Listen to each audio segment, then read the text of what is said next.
My name is Liz Cashman, and I'm the Instruction and Outreach Librarian at the Catherine Brush Library.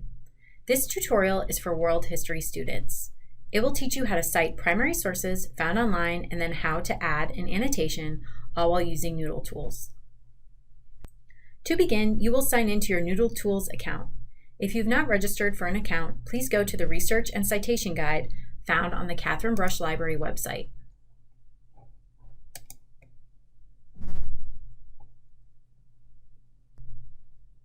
Once you are in NoodleTools, you will go to the specific project that you are working on or the shared group project.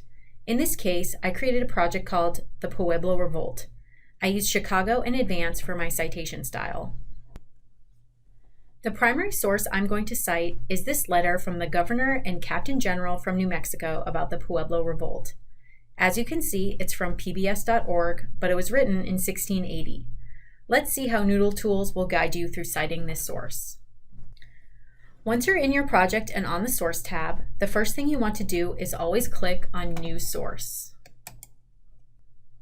NoodleTools will ask you, where is it? What is the thing you're citing? Is it from a database? Is it from a website? Do you have an actual item in hand? In this case, we're looking at a website. Next, this is where you're going to have to use your knowledge of the primary source. So what is the thing you are looking at? Is it a pamphlet? Is it a newspaper? NoodleTools offers a variety of different types of sources, so make sure you are looking through all of them. In this case, it's a letter that I'm looking at, so I'm going to click on Letter or Memo.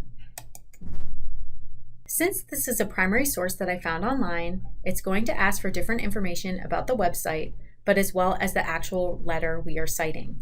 This can be confusing for students because you're not actually citing it as a website. However, that's where you got the primary source from.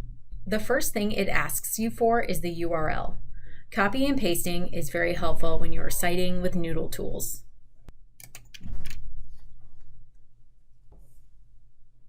In most cases, you're going to put today as the most recent date of access. NoodleTools asks you this because sometimes websites have various updates. As you can see, it gives you a few options under method of communication, but we're going to stick to letter. Don't worry about type of document as it is not required for the citation. Next, you'll want to see if the letter has a particular title. Normally, you'll use your judgment. In this case, I'm going to say the Pueblo Revolt is the title. Next, you'll want to add an author and recipient if you have that information. When you click on Roll, you're going to select Author. Here is where I'm going to write who wrote the letter. From this letter, we can see Don Antonio was the captain who wrote the letter. It's going to Fray Francisco. When you're citing names in NoodleTools, you're not going to use titles like Don or Fray. We're also going to add contributor since we know the recipient of the letter. The last piece is to put in the date that the letter was authored. Sometimes you can only find a year, but in this case we have a month, day, and year.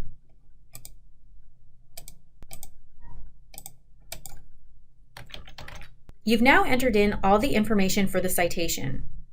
While there is a section for annotation, I suggest you save this information first before adding in your annotation later. That way you won't lose any of the information. As you can see, we now have our one citation. To change anything or to add the annotation, select this menu to the right of the citation and select Edit. At the bottom is where you can add in your annotation to create your annotated bibliography. I suggest you write your annotations elsewhere and then paste them into NoodleTools once you've completed them. Make sure to check with your teacher about what questions you'll need to answer in your annotations. If you have any questions, feel free to ask your teacher or the librarian. Good luck!